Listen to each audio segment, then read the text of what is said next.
Hello everyone, my self Vedanti Mandhana और मैं आज एक्टिविटी बेस्ड कॉस्टिंग इस टॉपिक के ऊपर प्रेजेंटेशन दे रही हूँ। सो activity based costing is a type of मतलब उसके अंदर हम लोग कॉस्ट डिस्ट्रीब्यूट करते हैं। कॉस्ट डिस्ट्रीब्यूट करने की प्रोसीजर होती है activity based costing. Actually traditional costing जो है उसके अंदर प्रॉब्लम ऐसी होती है कि ओवरहेड जो है वो प्रॉपरली डिस्ट्रीब्यूट नहीं होते हैं, तो इसके लिए हम लोग एक्टिविटी बेस्ड कॉस्टिंग का इस्तेमाल करते हैं। So first of all traditional costing क्या होती है हम ये समझ लेते हैं। ट्रेडिशनल कॉस्टिंग के अंदर सबसे पहले हम लोग प्रोडक्ट कॉस्ट को डिस्ट्रीब्यूट करते हैं इन 3 types: direct labour, direct material and factory overheads.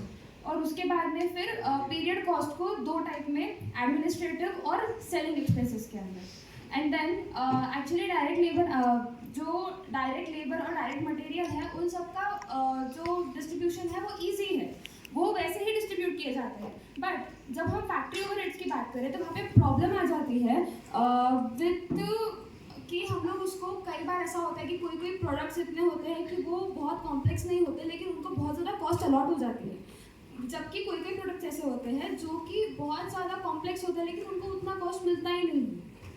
So problems with the traditional costing, as I said, manufacturing processes and the products they produce are now more complex. So this results in overcosting or undercosting. Complex products are not allotted an adequate amount of overhead cost and simple products get too much. So सबसे पहले अब हम देखते हैं इसका उपाय क्या है। हम लोग इसको ABC कॉस्टिंग जो है इसको हम उसको उपाय मानते हैं। तो क्यों मानते हैं? सबसे पहले activity based costing is an approach for allocating overhead cost. An activity is an event that incurs cost.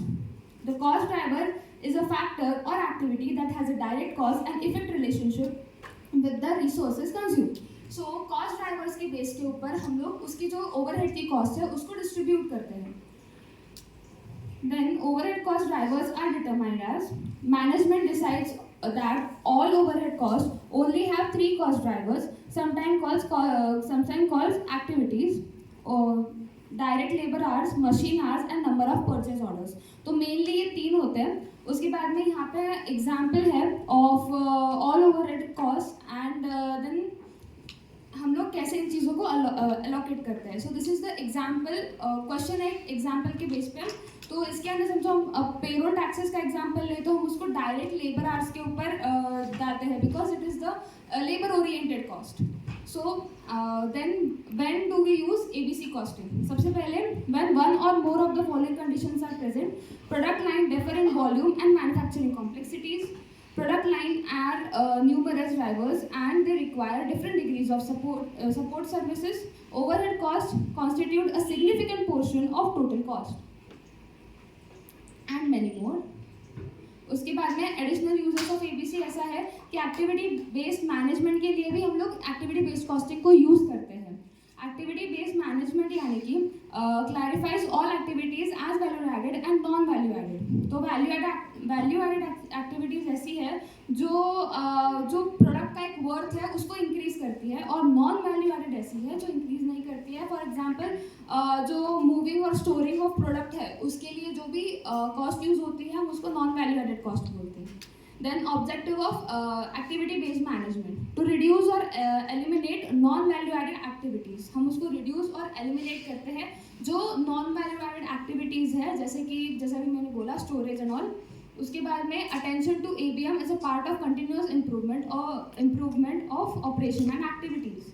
then possible cost drivers कुछ ऐसे ऐसे हो सकते हैं: purchase machine hours, direct labor hours, number of setups, number of products, number of purchase orders, number of employees, number of square feet and etc।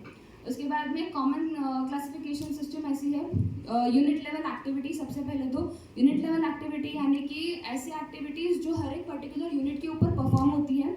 उसके बाद में batch level activities कुछ ऐसी होती है जो कि एक पर्टिकुलर बैच यानी कि यूनिट का एक पर्टिकुलर, बहुत सारे यूनिट्स का एक पर्टिकुलर बैच बनता है, उस बैच के ऊपर एक पर्टिकुलर कॉस्ट लगती है तो उसको हम बैच लेवल एक्टिविटीज़ कहते हैं। प्रोडक्ट लेवल एक्टिविटीज़ ओवरऑल एक प्रोडक्ट है, उस प्रोडक्ट के ऊपर की जो एक्टिविटीज़ होते हैं उसको प्रोडक्ट लेवल एक्टिविटीज़ बोला जाता है। And then facility level activities यानी कि to require to sustain an entire production process, मतलब जो प्रोडक्शन की प्रोसेस है एक पर्टिकुलर प्रोडक्ट की, उस पूरे प्रोसेस को जब हम लोग क्या बोलते हैं सस्टेन करना चाहते हैं तो उस वक्त फैसिलिटी लेवल एक्टिविटी लगती है। उसके बाद में मैन्युफैक्चरिंग सिस्टम ट्रेडिशनल के अंदर जस्ट इन केस होता है, वेयर एज प्रोग्रेसिव के अंदर जस्ट इन टाइम होता है। उसके बाद में 3 important system must exist for JIT system of work. इसके अंदर dependable suppliers who can delivery on short notice. उसके बाद multi skilled workforce who can work in work cell और work station. One worker may operate several kind of machines. Total quality management objective is not defeated. Thank you.